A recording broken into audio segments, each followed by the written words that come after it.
अध्यात्म की दुनिया में प्रवेश करने के पूर्व मन में अकस्मात ही सवाल उठता है, क्या मेरा कदम सही है? क्या सच में ईश्वर है? और अगर ईश्वर ना हुआ तो इस अध्यात्म का क्या होगा?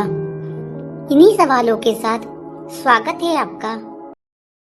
अध्यात्म में अक्सर वे लोग विश्वास करते हैं जो ईश्वरीय अस्तित्व को मानते हैं। वास्तव में कुछ निहित आदर्शों के साथ जीवन जीने की कला को आध्यात्म कहते हैं। इन आदर्शों की परिकल्पना ईश्वर से जुड़ी हुई है।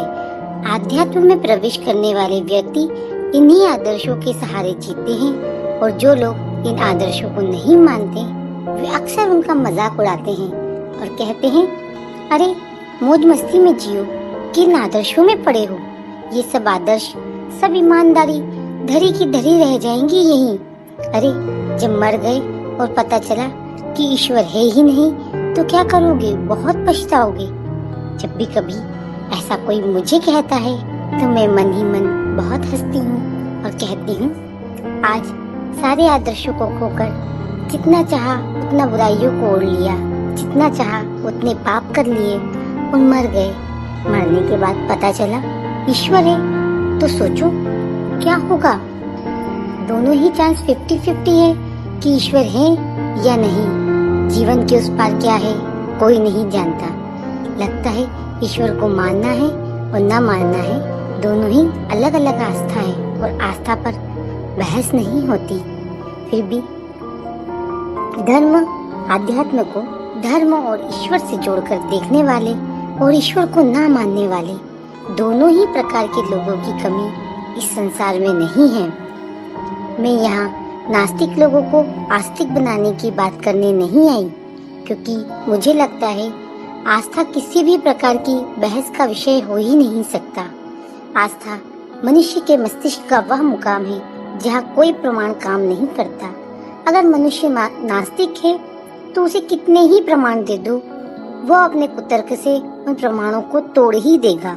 और अगर मनुष्य ईश्वर में आस्था रखता है, आस्तिक है, तो उसे ईश्वरीय शक्ति को मानने के लिए किसी भी प्रकार के तर्क या प्रमाण की आवश्यकता नहीं होगी।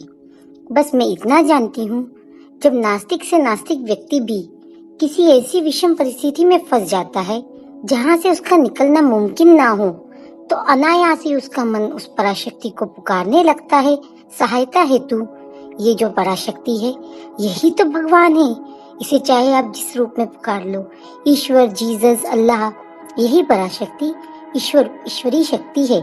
इसी को मानना आस्तिकता और आध्यात्मिकता है। कहते हैं हर चीज का वैज्ञानिक प्रमाण होता है। अगर आप किसी भी चमत्कार को विज्ञान में खोजेंगे तो आपको उसके होने का कारण मिल ही जाएगा। इसीलिए नास्तिक लोग कहते हैं कि ईश्वर नहीं है, परंतु मैं उन लोगों को बताना चाहूंगी कि दुनिया के महान से महान वैज्ञानिक भी ईश्वर के अस्तित्व में विश्वास करते आए हैं। दुनिया के महान वैज्ञानिकों में शुमार अल्बर्ट आइंस्टाइन कहा करते थे, जितना मैं विज्ञान को सीखता जाता हूँ उतना ही मेरा ईश्वर में विश्वास बढ़ता जाता है। मेरी विज्ञान में रुचि किसी स्पेक्ट्रम या फिनोमिना की खोज के लिए नहीं है। मुझे तो यह जानना है कि ईश्वर क्या सोचते हैं, उन्होंने इस संसार को कैसे बनाया है। इसी बात को आगे बढ़ाते हुए लुई पाश्चर जैसे महान वैज्ञानिक बताते हैं, विज्ञान की थोड़ी सी जानकारी आपको ईश्वर से दूर कराती है, परंतु जैसे जैसे आप विज्ञान में गहरे जाते जाते हैं आपकी ईश्वर में आस्था भी बढ़ती जाती है। कुछ लोग कहते हैं लोग भगवान को मानते हैं क्योंकि वे मानते हैं कि वह परम शक्तिशाली है, उनके सारे दुखों को नष्ट कर देगा। परंतु ऐसा नहीं है। जो ईश्वर को मानते हैं वे उनके कर्म फल के विधान से भी भली भांति परिचित हैं।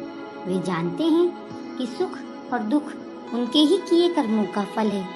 फर्क सिर्फ इतना है कि जो ईश्वर को नहीं मानते वे दुख में अधीर हो उठते हैं, और जो उन्हें मानते हैं वे इसे अपनी नियति मानकर ईश्वर को याद कर परमानंद मग्न रहते हैं। आज के लिए इतना ही।